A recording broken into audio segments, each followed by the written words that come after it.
Growing up, I wasn't exactly what you would call athletic or outdoorsy. However, as I got older, I realized the importance of being active and living a healthy lifestyle. To that end, I picked up hiking as a hobby, and it quickly became a passion of mine. It not only helped me stay in shape, but it also allowed me to indulge in my love for photography, capturing breathtaking landscapes to share with my friends on social media. My journey eventually brought me to Big Bend National Park in Texas, where I got more than I bargained for in terms of adventure, awe, and even danger. It was a warm October morning when I set out on my trip to Big Bend National Park. The kind of morning where the sun kissed your skin and the air smelled like earth and freedom. I had meticulously planned my route, laid out my camping gear, and made sure my camera was fully charged and ready to capture nature's beauty. Today's hike would take me through one of the park's many scenic trails, and I couldn't have been more excited to immerse myself in the peaceful, captivating surroundings. As I entered the park, I couldn't help but marvel at its size and variety of terrains. At over 800,000 acres, Big Bend is a treasure trove of mountains, deserts, and rivers, as well as home to a vast array of plants and wildlife.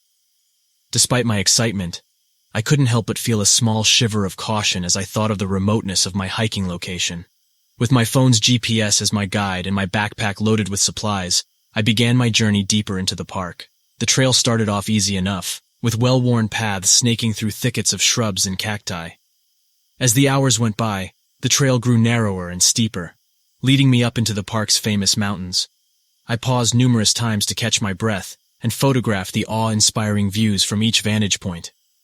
Sprawling, rugged canyons carved through the landscape, creating a tapestry of reds, oranges, and browns interspersed with pockets of greenery, stubbornly clinging to the rock face.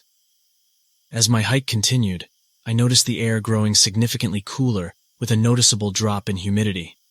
I took a moment to consult my GPS and realized I had wandered slightly off course. I was entering an area called the Kisos Basin, a secluded area with dense forests that rose high above the desert floor like a natural fortress. Though it was clear that the scenery in the basin would make for some great pictures, the remoteness of the area, as well as the encroaching shadows from the mountain peaks, made me feel uneasy. I stopped for a moment as I weighed my options, deciding whether to carry on or retrace my steps back to the safety of the main trail. My sense of adventure ultimately won out, and I decided to venture into the Kisos Basin. I advanced into the shade of the trees, thankful for the respite from the sun's warmth, and I focused on immersing myself in the beauty and serenity around me. The farther I ventured into the basin, the more stunning the sights became. Colorful birds flitted between the trees, and the sounds of the forest were a symphony of rustling leaves and distant bird calls. I felt as if I had discovered a hidden paradise. As I continued, I decided it was time for a rest and a snack. I lowered my backpack from my shoulders and set my camera beside me, studying the photographs I had taken thus far. While analyzing them, I noticed a strange figure in the background of one shot that I hadn't seen before. Zooming in, I couldn't quite make out what it was. Frowning, I put my camera away and decided I could investigate the photo later, once I was back at my campsite or at home. I continued trekking, every now and then glancing through the trees, trying to figure out if the strange figure in the photograph was just a trick of the light or a curious animal I hadn't noticed while taking the shot. The more I thought about it, the more unease crept into my mind, and I started feeling as though I was being watched. I reminded myself that I was in a national park, a sanctuary for many wild animals, and that it wasn't unusual for someone to run into the park's inhabitants. As the sun dipped lower in the sky, fading in and out of view between the trees along the trail, I finally decided to head back towards my original path. It was a long hike back to my campsite, and I knew it would be wise to allow myself a generous amount of time to return. However, as I made my way back, I couldn't shake the feeling that something was following me. My heart raced as I rounded each bend in the trail, tense with the expectation that something might jump out at me. Just when I began to calm down, I saw something up ahead that made my blood run cold. A man in what looked like a park ranger's uniform. The man waved and called out, "Getting a little late for a hike, isn't it?" He introduced himself as a park ranger named Tom and tried to engage me in conversation. Although his tone was friendly, my instincts told me to remain cautious. Unsure of how to respond or whether I should trust this man, who seemed to appear from nowhere, I excused myself, lying that I needed to return to my campsite to meet my friends. Tom seemed disappointed, yet pleasantly bid me farewell, and I quickly left the area, picking up my pace. My relief was short-lived, however, as a feeling of unease continued to gnaw at me. I pulled out my camera and reviewed the photo with the strange figure, feeling a cold wave of realization wash over me. The figure in the distance eerily resembled the park ranger I had just encountered, with a similar uniform and stance. My heart pounded as a million thoughts raced through my mind. How could Tom have been in that picture? Was he following me? Who was he, really? I rushed back to the main trail, my worst fears at the forefront of my mind. Safety was my only priority. When I finally reached the main trail and spotted other hikers in the distance, I felt a small measure of relief. Trembling, I told a group of hikers about my encounter and showed them the photo. They stared in disbelief and urged me to report the incident to the park's headquarters. Upon reaching my campsite, I wasted no time in informing the park rangers about my unsettling experience. After hearing my story and examining the picture, they confirmed that there was no one named Tom assigned to that area of the park, confirming my suspicions that the so-called ranger I had met was an imposter. An investigation was launched to identify the mysterious individual, but as time slipped by, I heard no news regarding his capture or arrest. The incident at Big Bend National Park not only cast a dark shadow over my otherwise enjoyable trip, but it permanently etched a lesson in my mind. In times when I feel the irresistible pull of adventure or the call of remote trails, I remind myself to remain vigilant and aware of my surroundings. Even in the vast expanses of the great outdoors, there is no guarantee of safety, and the potential for danger still lurks. For me, that day in Big Bend National Park was an eye-opening experience, a reminder that sometimes beauty and peace can be marred by the unthinkable. But the experience hasn't dimmed my love for hiking and photography. I'll still venture into the wild, but now I'll think twice before I wander too far off the beaten path. For as long as I can remember, my lifelong friend Charlie and I have been making trips to Big Bend National Park in Texas. We used to go almost every winter break during high school and college, but as we entered our 30s, our responsibilities grew. Marriage, kids, and demanding careers, leaving us with very little time for our beloved trips. But we couldn't let go of our annual tradition, so we made a pact to meet up at the park every December to catch up on life, reminisce about old times, and most importantly, engage in our shared passion, hiking. Big Bend National Park, situated in the southwest corner of Texas, is a massive preserve with a fascinating diversity of plant life, animal species, and some of the most stunning landscapes in the United States. It's about a 9-hour drive from Dallas, where Charlie lives, and an 8-hour drive from where I live in Austin. After coordinating our schedules, we set out on our journey, looking forward to exploring the park's many trails and canyons. Upon arrival at the park, we decided to head straight to our favorite place, the Chisos Mountain Lodge and Campgrounds. Its elevated location offers stunning views and access to several trailheads that lead to various parts of the park. We pitched our tents, unpacked our gear, and prepared a small meal before calling it a night with the intention of waking up early to start our hike. The following morning, we woke up to the magnificent sunrise cast on the Chisos Mountains, a sight we had come to relish over the years. We cooked ourselves a hearty breakfast, and fueled with excitement and energy, we set out towards the trailhead of the South Rim hike, a demanding 12-mile loop with some challenging elevation gains, but rewarded with incredible panoramic views. The hike was going smoothly, and our conversations flowed effortlessly, just like old times. We were about halfway around the loop when we noticed the silence, an unnatural silence that drowned out the usual chirping of birds and rustling of leaves. As experienced hikers, we knew that this was a telling sign that there might be a predator in the vicinity. We exchanged worried glances and decided to proceed with caution, taking extra care to make our presence known, in hopes of avoiding any surprise encounters with what we assumed could be a mountain lion or a black bear, both known to inhabit Big Bend National Park. Continuing at a slower pace, our alertness heightened, we suddenly heard the snap of a twig to our right. We stopped dead in our tracks and stared into the dense foliage, trying to detect any movement or identify where the sound had come from. Our hearts were pounding in our chests as we clutched firmly onto our hiking poles, a pitiful defense against any potential wild animal attack. Moments passed, our breaths hitched, and we were about to dismiss the sound as a false alarm when we saw a flash of light brown fur bolt across the trail about 50 feet ahead of us. It was a mountain lion, a sleek, agile creature that seemed to vanish in the blink of an eye. Although we were grateful it hadn't come for us, the sighting was a wake-up call. We were in the lion's territory, and we needed to act accordingly. Recalling the safety tips we had learned, we both raised our arms and made ourselves appear bigger, talking in loud voices as we carefully continued our hike. For the remainder of the loop, we couldn't shake the feeling that we were being watched. We stuck close together and persisted in making noise to ward off any unwanted attention, but noticed that the eerie silence prevailed. Upon completion of the South Rim loop, we returned to our campsite, the air of relief palpable as we shared a nervous laugh. We spent the rest of the evening discussing our close encounter with one of nature's most elusive predators, a thrilling experience that would remain etched in our memories. That night, we lay awake in our tents, hyper-aware of every sound and rustle outside. Though exhausted, we couldn't help but question our resolve to continue exploring the park the next day.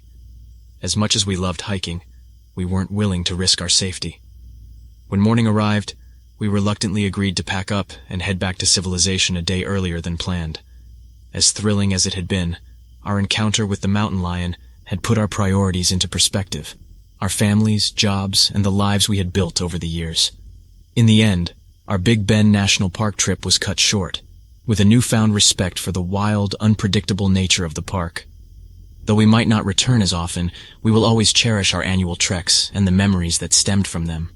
But just like that mountain lion encounter taught us, sometimes life forces us to reevaluate our plans and to tread cautiously as we navigate the changing landscapes of our lives. I've worked as a park ranger at the Big Bend National Park in Texas for about 15 years now. In that time, I've had my fair share of odd experiences, but one particular incident stands out in my memory. It happened during the late summer of 2012, when we had a missing person case that became stranger and more perplexing the deeper we dove into it. The missing person was a young woman named Sarah, just 23 years old. She had gone on a solo camping trip and had been expected back a week ago. Her family got worried when they hadn't heard from her and contacted us to file a report. My team and I set out early one morning to start the search for Sarah. Our initial plan was to follow the trail she'd indicated on her camping permit, checking for any signs of her having left it. The trail was well marked and not particularly challenging, so we were confident that we'd find her, or at least some clues as to her whereabouts. As we walked for miles through the park, we noticed nothing out of the ordinary. The terrain was rugged but beautiful, as always, with the Chisos Mountains serving as the perfect backdrop. When we reached Sarah's first intended campsite, there were no signs that she'd actually been there. We continued on, hoping to find something at her next stop. Days went by, and our search radius expanded. The other park rangers, local law enforcement, and even volunteers from nearby communities joined in the search. We interviewed other campers, hoping that they had seen Sarah or had any information on her whereabouts. Most had not even noticed her presence in the park, which was disheartening to say the least. On the 10th day of the search, things started to take an odd turn.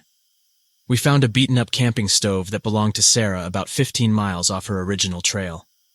It was strange that she would deviate so far from her plan. We couldn't shake off the feeling that something wasn't right, or that we were missing crucial information. On the following day, we finally found a shred of hope. Sarah's water bottle was discovered hanging from a tree branch alongside a hastily scribbled note indicating that she was lost, disoriented, and in need of help. Our sense of urgency heightened as we realized she might be in a severe state of dehydration, especially in the unforgiving Texas heat. With the knowledge that Sarah was truly lost, we modified our approach, combing every inch of the park for any signs of her. The daily updates to her family grew more difficult as we struggled to maintain a sense of optimism while admitting that we had no solid leads. On day 15, after relaying to Sarah's family another round of difficult news, I joined a small search party that ventured much farther from her intended route, deep into more inaccessible terrain. We climbed a steep and rocky hill, hoping to have a better view of the nearly untouched landscape. From the hilltop, we saw something that defied all logic and explanation.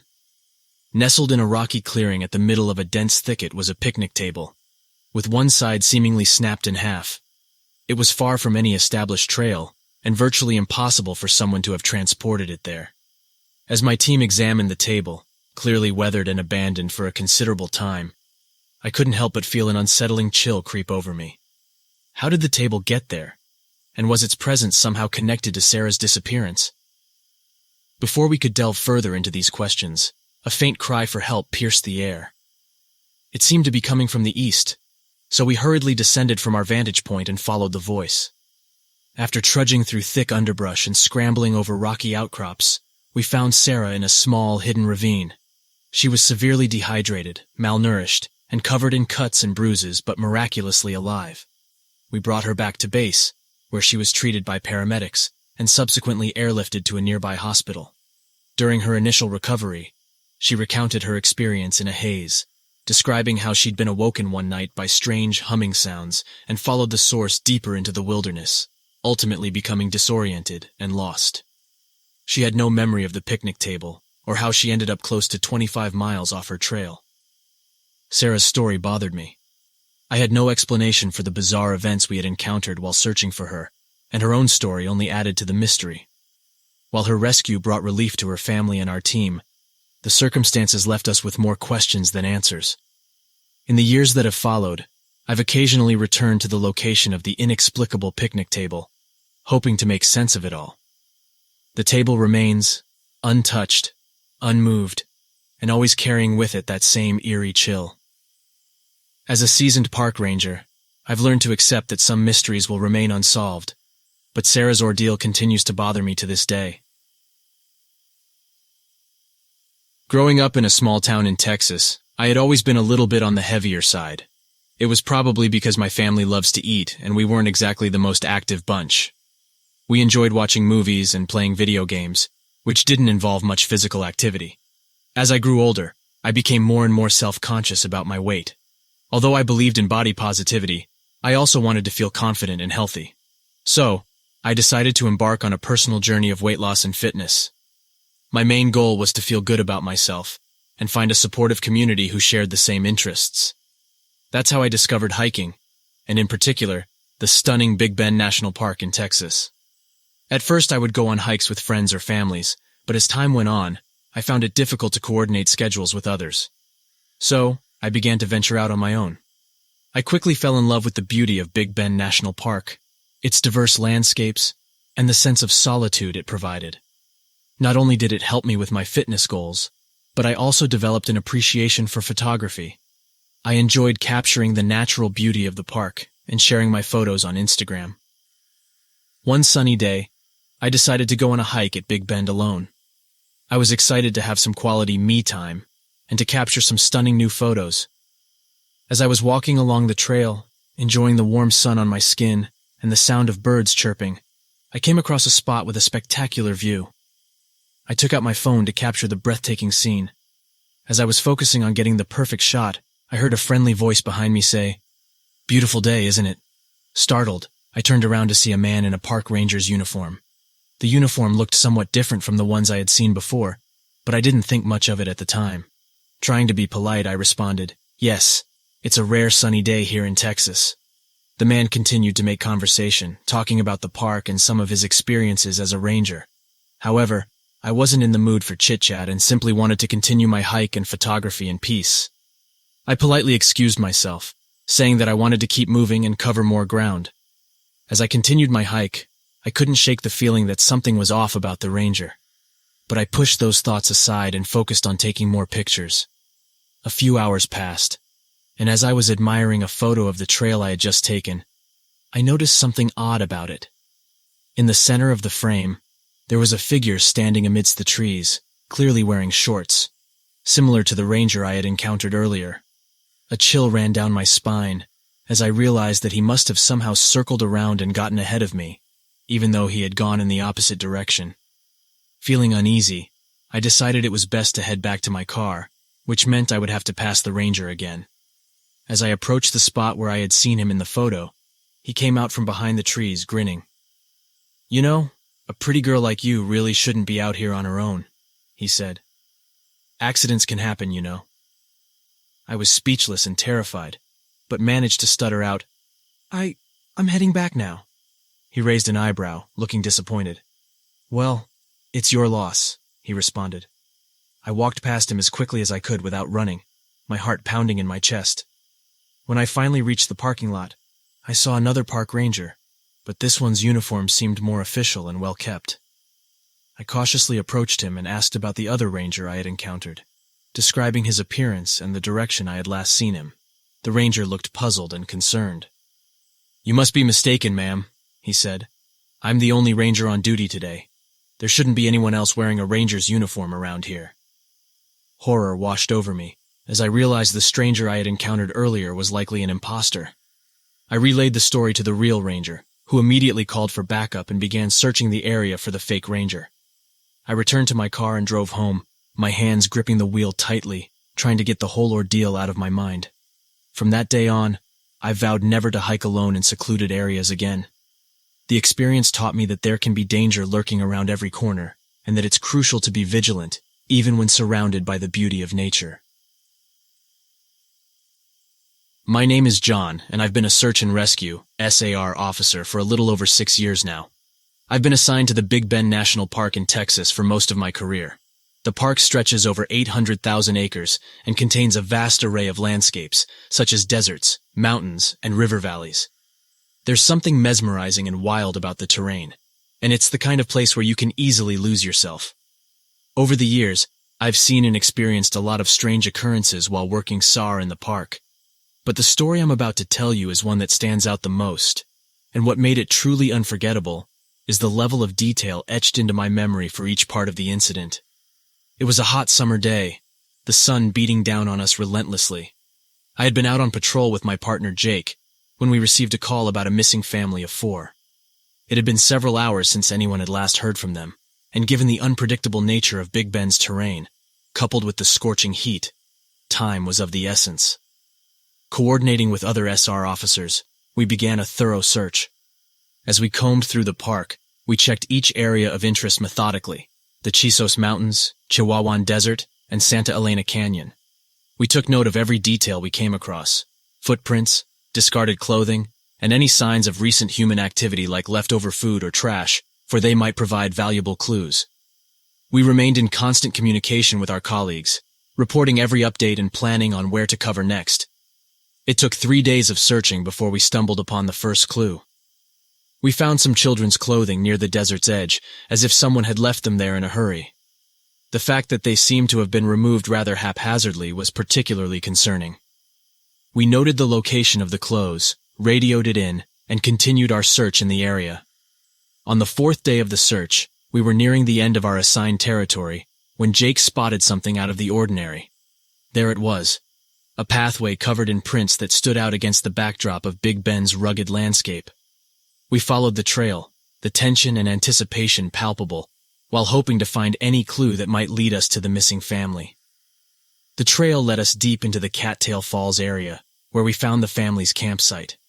It was an eerie sight, the abandoned tents still fully set up, and their belongings scattered all around.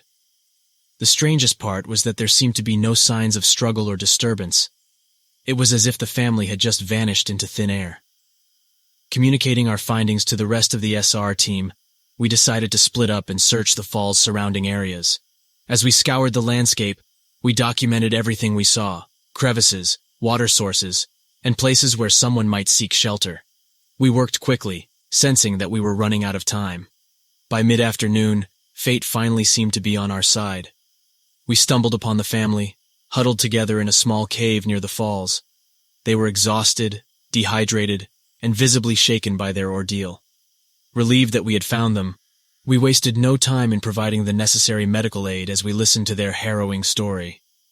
According to the family, they had been following a man who had appeared at their campsite the first night they went missing. He claimed to be an experienced hiker and offered to show them a beautiful hidden spot within the park. Trusting the stranger, they followed him down the mysterious path, which only grew stranger as they ventured deeper into the park. The man's appearance changed gradually as they moved forward. His eyes turned black, and his voice became raspy and distorted. The family began to see strange shapes and shadows in the surrounding landscape, as if they were being watched. Fearful for their lives, they tried to turn back, but the man was relentless in pursuing them. When they could not find their way, they decided that their best chance of survival would be to hide in the cave. Throughout our conversation, the family's description of the landscape became increasingly surreal, and the man's odd transformation sent shivers down our spines. Chalking it up to the intense combination of heat exhaustion and dehydration, we decided it was time to guide them back to safety. Still, the unease lingered in our minds, leaving us to wonder if there was more to their story than met the eye. As we safely led the family back to civilization in the waning light, I remember pondering the strange events and perplexing sightings that had occurred throughout my time as a SR officer in Big Bend National Park. While this story stands out as one of the most riveting, there have been many other inexplicable occurrences that leave me questioning the mysteries that lie hidden within the park's vast expanse. I've been working as a park ranger at Big Bend National Park in Texas for over a decade now. The park is absolutely stunning, covering over 800,000 acres of land with diverse ecosystems ranging from desert to lush river valleys. Being a ranger at a place as vast and mysterious as this park comes with its fair share of strange experiences and stories. I've heard numerous accounts from fellow rangers and hikers about unexplained sightings, from mysterious creatures to unnerving phenomena. Some events, however, have stuck with me more than others. Before I dive into my own experiences, I want to start by sharing a story that was relayed to me by a fellow ranger, who I'll call Bill. Bill has been working in the park for about 20 years, and his knowledge of the area and its wildlife is unparalleled. But there was one incident that completely baffled him, leaving him questioning what he thought he knew about the park. It was late summer, and the temperatures at Big Bend were well over 100 degrees Fahrenheit during the day. Despite the heat, the park was busy with hikers and campers, all eager to experience the beauty of the area. Bill was on a standard patrol when he spotted a group of hikers who seemed to be in distress. He quickly made his way toward them to see what was wrong. As Bill approached, he noticed that one of the hikers, a young man in his late 20s, was on the ground, looking severely dehydrated and exhausted. The others within the group were panicked, insisting they had been following the trail, but had somehow gotten completely turned around. Recognizing the severity of the situation, Bill radioed for help and did his best to provide the hiker with water and shade. While they waited for the emergency response team to arrive, Bill asked the group of hikers how they had ended up in such a remote and inhospitable part of the park. One of the hikers, a woman in her mid-30s, claimed that they had come across an old man on the trail who had given them specific directions to a beautiful, hidden oasis, complete with a waterfall and a pool of naturally cool water. Despite the heat, it was an enticing prospect, and the group decided to follow the man's directions. As the group searched for the oasis, the trail seemed to become more and more treacherous. The scorched earth gave way to rocky, unstable paths that were difficult to navigate. Realizing that they were hopelessly lost, and one of their members was in critical condition, they all decided to stop and call for help. Once the hiker was airlifted to safety, Bill decided to investigate the area in which the group had gotten lost, hoping to find the old man the group had mentioned. He was curious about the oasis they'd been searching for, and wondered if there was any truth to its existence. He spent hours circling the area, but found no trace of any hidden oasis, or the old man who had supposedly led them astray. Bill returned to the main ranger station, troubled by the day's events. The group's story was so bizarre, and their hiker's condition had been so dire. He couldn't help but feel concerned about the elderly man who had apparently misled the group. Word about the mysterious hiker and the non-existent oasis spread quickly among the park rangers. I heard the story on my very first day working at Big Bend, and I was instantly intrigued. I knew that I would have to keep my eyes peeled for any signs of the oasis or the old man, although many of my coworkers dismissed the story as simply a classic case of heat exhaustion and dehydration-induced hallucinations. Several years later, I was conducting a routine patrol on a particularly hot day, not far from where the original incident had taken place. It was nearly dusk when I spotted what appeared to be a figure sitting on a rock just off the trail. I decided to approach and see if the person needed assistance, given the scorching temperatures and rapidly approaching night. As I got closer, I realized that the figure was an old man, dressed in weathered clothing and sporting a long, unkempt beard. He seemed to be waiting for someone, although we were miles from the nearest campground or parking lot. "Excuse me, sir," I called out. "Are you all right? Do you need any help?" The man looked up, his eyes filled with a familiarity that sent a chill down my spine. I couldn't pinpoint it, but something about his gaze made me feel deeply unsettled.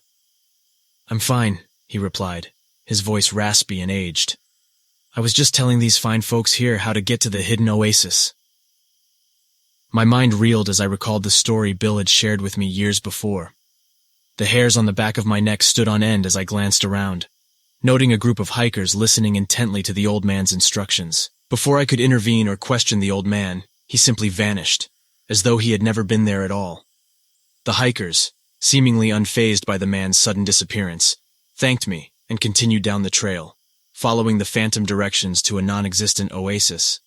Unable to convince them to turn back, I reported the encounter to the main station and requested that a search team be ready in case they didn't return.